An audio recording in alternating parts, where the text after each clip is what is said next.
ठीक है। नमस्कार साथियों, हम आज आए हुए थे 487/4 के अंदर।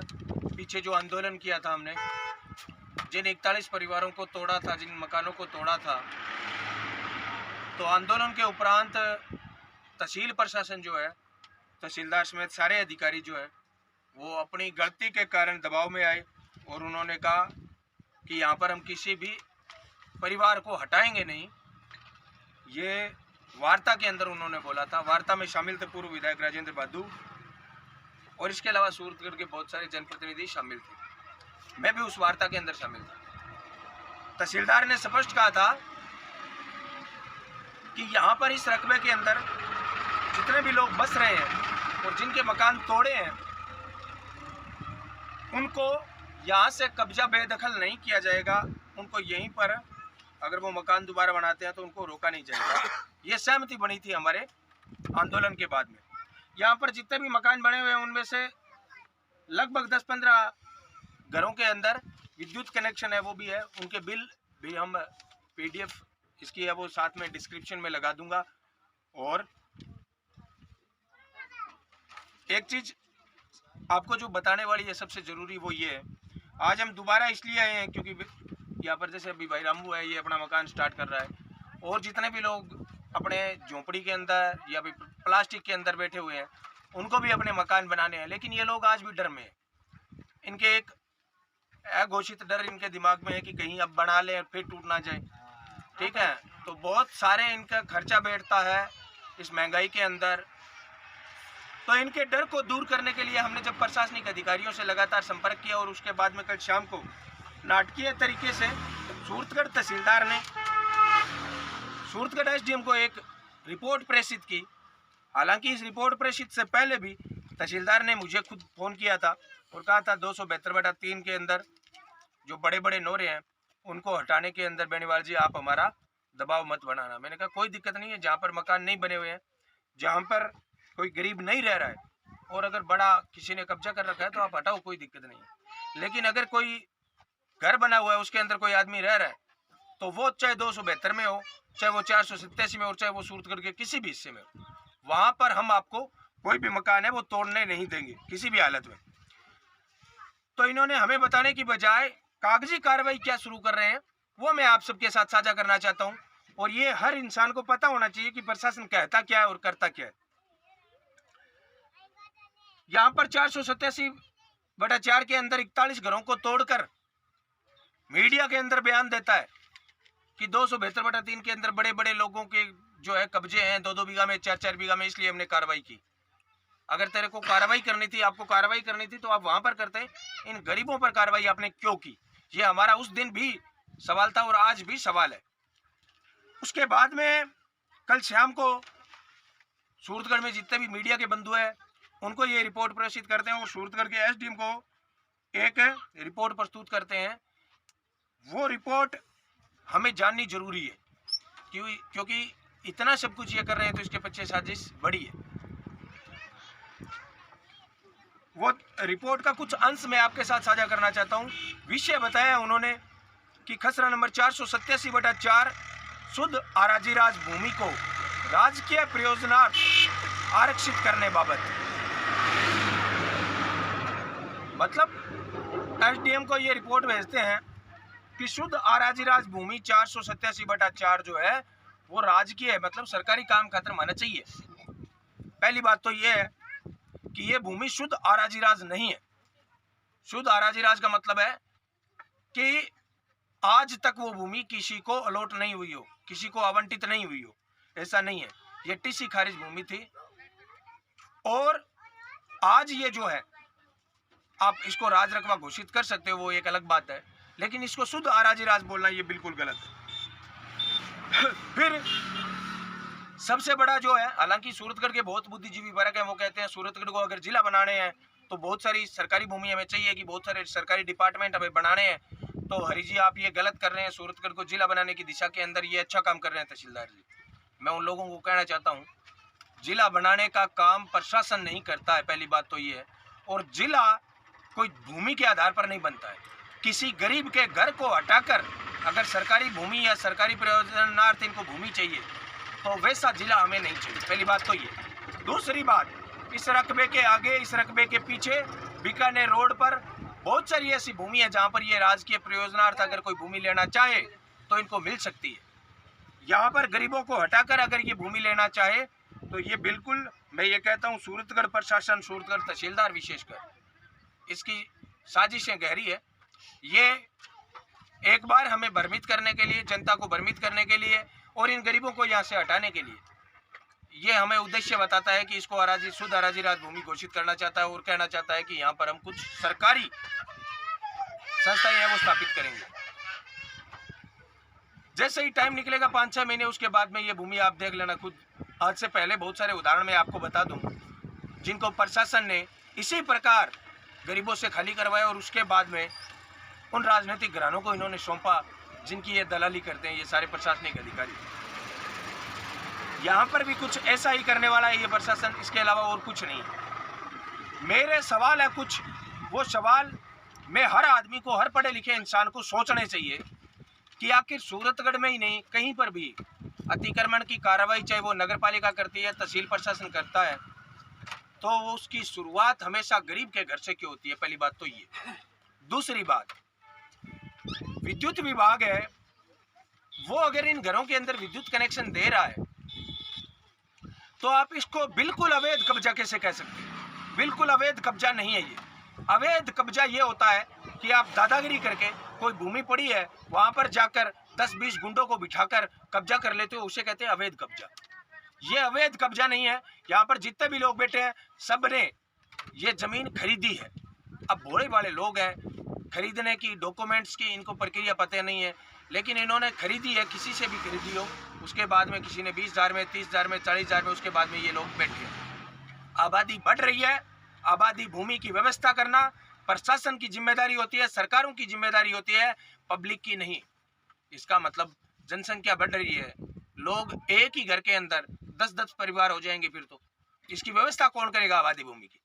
अराजी राज भूमि है अगर, तो इसको आबादी भूमि के अंदर कन्वर्ट करने का काम प्रशासन को करना चाहिए और इन लोगों को आवास का मूल अधिकार है वो देना चाहिए।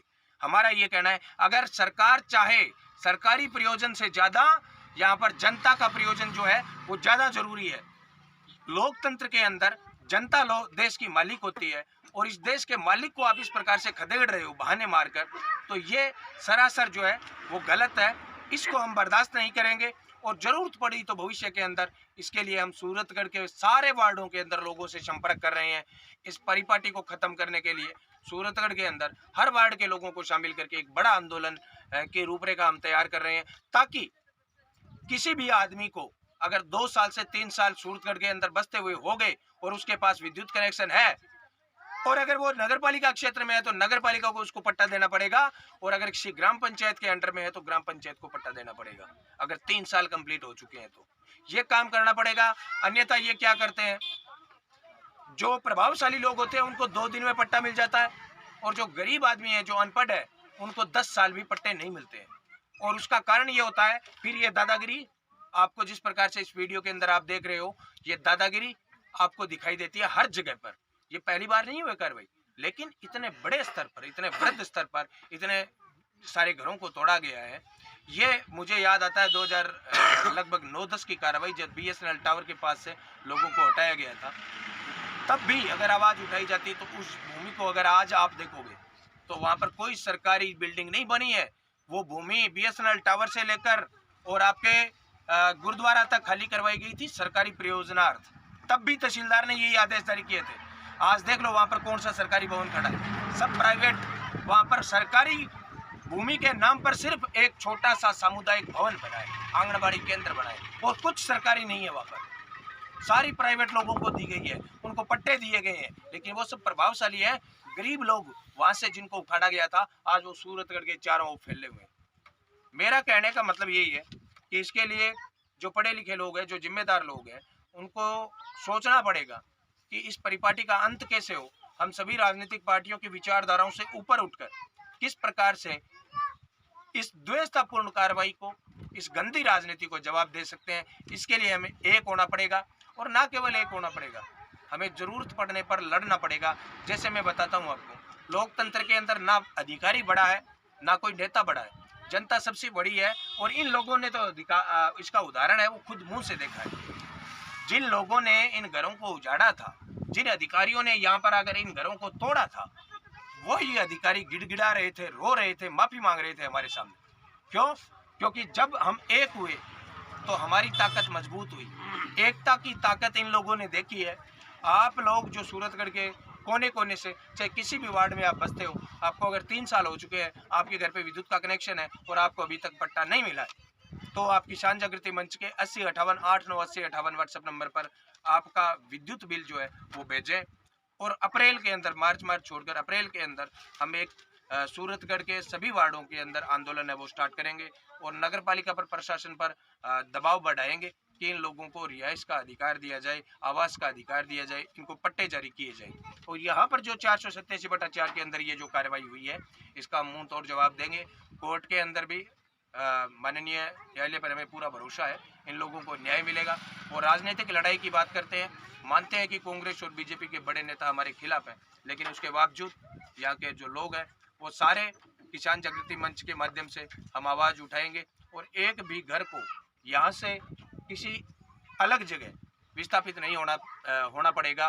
क्योंकि हमें जैसे ऑफर मिल रहे हैं, बहुत सारे लोगों को कह रहे हैं कि आपको और कहीं पर पट्टा दे दें। मतलब इन लोगों को, अगर ये लोग गलत हैं तो प्रशासन को दूसरी जगह पट्टे देने की क्या ज़रूरत है? ये लोग गलत नहीं है। और दूसरी जगह अगर जहाँ पर भी ये पट्टे देंगे, वो भूमि भी क्या अराजी राज है? नहीं, वो टीसी खारिज भूमि पर ये देने का प्रस्ताव दे रहे हैं। तो जहाँ पर राज रकबा है, रकबा राज है, वो पब्लिक का जो है वो जगह होती है। आप इनके ऊपर प्लंटी लगा सकते हैं। जितनी आप रेवेन्यू इकट्ठी करनी है तो एक रजिस्ट्रेशन की जो प्रोसेस होती है वो हमेशा होती है, वो आप ले सकते हैं। इन लोगों को आवास का अधिकार दें, आवास के पट्टे जारी करें। ये असंभव नहीं है। बहुत सारी जगह ऐसा हुआ है कि राजी राज भूमि पर अपने जितने भी राज रकबे हैं उनके ऊपर लोग बसें, और अगर दूसरी जगह बसने में वो असमर्थ है। क्योंकि यहाँ पर जितने भी लोग हैं, इनकी मुख्य आजीविका जो टिकी हुई है, कोई दिहाड़ी करता है, कोई मजदूरी करता है, कोई भिक्षावृत्ति के अंदर है। तो ये सारे लोग जो हैं वो समृद्ध नहीं है इतने कि दूसरी जगह जाकर मकान डाल ले। यहाँ पर इनके घर टूटे हैं ना, इन्हीं जगह पर ये लोग दोबारा अपना घर खड़ा करने में समर्थ नहीं है। मुझे जो लोग संवेदनशील हैं और जिन लोगों को जरा सी इंसानियत जिनमें बची है, वो एक बार यहाँ पर आकर देख के जाए कि किस प्रकार की शिद्दत के साथ, किन सपनों को संजोकर इन लोगों ने चूल्हों को, मकानों को, चार दीवारी को बनाया था। उसको दोबारा खड़ा करने में इनको कम से कम 6 महीने लग जाएंगे। लेकिन इस दर्द का, इस पीड़ा का, इस अन्याय का, इस अत्याचार का ना राजनीति पर फर्क पड़ता है, ना प्रशासन पर फर्क पड़ता है। हमारे जितने भी जागरूक साथी हैं उन सबसे मेरा अनुरोध है, इस प्रकार के अत्याचार और अन्याय कहीं पर भी होते हैं उनका आप मुंहतोड़ जवाब दें, विरोध करें, ताकि भविष्य के अंदर किसी भी परिवार को इस प्रकार के दिनों से ना गुजरना पड़े। ये हमारा कहना है। और बाकी प्रशासन से हमारा कहना है, आपके ये जो लव लेटर है एक दूसरे को जो आप भेज रहे हो, कोई एसडीएम को भेज रहा है, कोई कलेक्टर को भेज रहा है, इनसे हमारे पर कोई फर्क पड़ने वाला है नहीं। और दूसरी बात, आप जिन राजकीय प्रयोजन की बात कर रहे हो ना, हमें पता है 50-50, 60-60 साल वो कागजों में पड़े रहते हैं। इतने में यहाँ पर एक पीढ़ी अपनी जिंदगी काट कर दूसरी पीढ़ी जो है वो जवान हो जाती है। तो उतनी देर यहाँ पर भूमि खाली छोड़कर आप ये चाहते हो कि किसी का जीवन समृद्ध हो सकता है, तो हम बिल्कुल इनके पक्ष में नहीं है। ये बिल्कुल सरासर गलत है। सरकारी भूमि के लिए आवंटित सूरतगढ़ के अंदर में 10 जगह चिन्हित की हुई बता सकता हूँ, जो सालों से पड़ी है, 20-20 साल से पड़ी है। वहाँ पर कोई सरकारी भूमि है, भवन है, वो नहीं बना है, कोई सरकारी संस्था नहीं बनी है। और अगर बनी भी है तो वो काम नहीं कर रही है। उसका सबसे बड़ा उदाहरण सूरतगढ़ बीकानेर हाईवे के ऊपर आप टिड्डी दल को देख सकते हो। ये टिड्डी दल का भवन जो है उसके नाम पर 12 बीघा जमीन जो है अलॉट की गई थी, और आज सिर्फ वो अपना भवन बचा पाया है। बाकी 12 की 12 बीघा जमीन इन प्रभावशाली लोगों ने दबा ली। सरकारी प्रयोजनार्थ भूमि को आवंटित करके बाद में क्या खेल होता है वो सब हमने देखा है, और आगे भी यहाँ क्या होने वाला है वो सब हमें पता है। लेकिन ये जो इनके मंसूबे हैं उनको हम कामयाब नहीं होने देंगे, और इनकी हर चाल का हम मुंह तोड़ जवाब देंगे। सारे ही आगे जो लोग हैं उन सबको मैं कहना चाहता हूँ, घबराने की जरूरत नहीं है। आप अपनी सहूलियत अनुसार, अपने सामर्थ्य अनुसार और अपनी जेब अनुसार यहाँ पर अपना काम है वो स्टार्ट कर दें। एक भी परिवार की दीवार को गिरने नहीं देंगे। और हमारे जो नंबर है वो सार्वजनिक है। अगर कोई भी सरकारी मशीनरी यहाँ पर आकर आपको धमकाती है, कोई भी सरकारी अधिकारी यहाँ पर आकर आपको धमकाता है, तो आप उसका वीडियो बनाएं, क्योंकि वीडियो ही हमारे लिए सबसे बड़ा सबूत है। क्योंकि ये लोग हमारे खिलाफ बहुत सारे जो है अनर्गल केस कर सकते हैं, बहुत सारे धमकाने वाले काम कर सकते हैं। यहाँ पर जैसे ही कोई सरकारी अधिकारी पहुँचता है, नौजवान साथी मोबाइल ऑन कर ले और उनका वीडियो शुरू से लेकर एंड तक बनाए, क्या क्या वो बोलते हैं, किसको धमकाते हैं, क्या करते हैं, क्या नहीं करते हैं और कब वो वापस जाते हैं। ये मेरा सारे जागरूक साथियों से अनुरोध है, यहाँ पर जितने भी है वो ये काम जरूर करें। बाकी कोर्ट का काम कोर्ट करेगी, लड़ाई का काम जो राजनीतिक लड़ाई है उसका काम हम शिद्दत से करेंगे, पूरी तैयारी के साथ करेंगे। आधी रात को भी अगर किसी परिवार को ज़रूरत पड़ती है तो हम बेझिझक यहाँ पर आने को तैयार हैं। इस वीडियो को आप सभी साथियों से मेरा अनुरोध है कि ज़्यादा से ज़्यादा शेयर करें, ताकि इस प्रकार की अन्यायपूर्ण और अत्याचार सहित जो कार्रवाई है वो भविष्य में किसी परिवार को झेलनी ना पड़े, किसी परिवार को बेघर ना होना पड़े। ये मेरा आप सबसे अनुरोध है। जय जवान जय किसान।